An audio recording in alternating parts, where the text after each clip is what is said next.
Mukhang magiging dalawa ang first round draft pick ng San Miguel Beermen. Ang balita kasi ay interesado raw ang SMB na makuha yung draft pick nitong Titan Ultra pati na ng Phoenix Jewel Masters. Itong Titan Ultra at Phoenix ay dalawang team na nag-i-struggle dito sa season na to at inaasahan na magiging top 5 yung kanilang draft pick, kaya yan daw ang gustong makuha ng San Miguel. Yung sa Titan Ultra ay baka i-offer daw ng San Miguel na kapalit si Jeronteng, kapalit ng first round draft pick nitong Titan Ultra. Yan daw ang willing nilang ibigay. Samantala naman sa Phoenix, ang ibibigay daw ng San Miguel Beermen ay itong si Andreas Kahilig o kaya si JM Calma. Phoenix na bahala pumili kung sino doon sa dalawa ang kanilang ibibigay. Yan daw ngayon yung pinag-uusapan dahil itong sa Titan Ultra, ilang conferences na to na hindi nakaabot dito sa playoffs. So malamang maging top 5 or top 4 pa yung draft pick niyan, maski na itong Phoenix. So kung makakuha ng kanyang draft pick ang San Miguel, sino kayang i-acquire nila sa draft? Well, assuming na si Michael Phillips ay mapunta sa Barangay Ginebra, baka itong si DJ Fenner ang kunin ng San Miguel Beermen na maging draft pick nila. 6'6 siya na guard na pwede ring wingman, kaya pwede yan dito sa San Miguel. Or baka ang kunin naman nila dito si JD Kagulangan para magkaroon sila ng isa pang point guard. Parang yan daw yung isang minamataan ng San Miguel. And of course, kung available si Raven Gonzalez, 6'8 na big man, medyo mahirap palampasin yan. Alam natin na itong si Motaw Tumay matanda na rin, no? At naghahanap na ang San Miguel daw na pwedeng kapalit dito. Kaya nga, mukhang iyan nga yung magiging magandang resulta nito kung makukuha talaga nila ang nasabing player.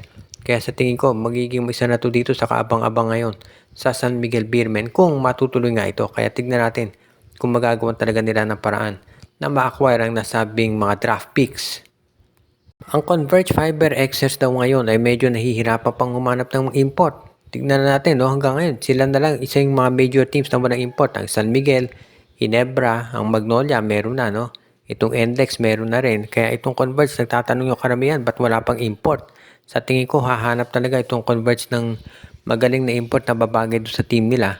Pero isa pa raw na tinitignan ngayon ng Fiber Excess ay kinakailangan nila ng sentro. Alam natin na nagre-rely sila doon sa kanilang twin towers na si Justin Arana at Justin Baltasar. Pero kadalasan ito si Arana for some reason nagiging injury prone at yan ang dahilan kung bakit gusto ngayon itong Converge na kumuha ng ibang big man.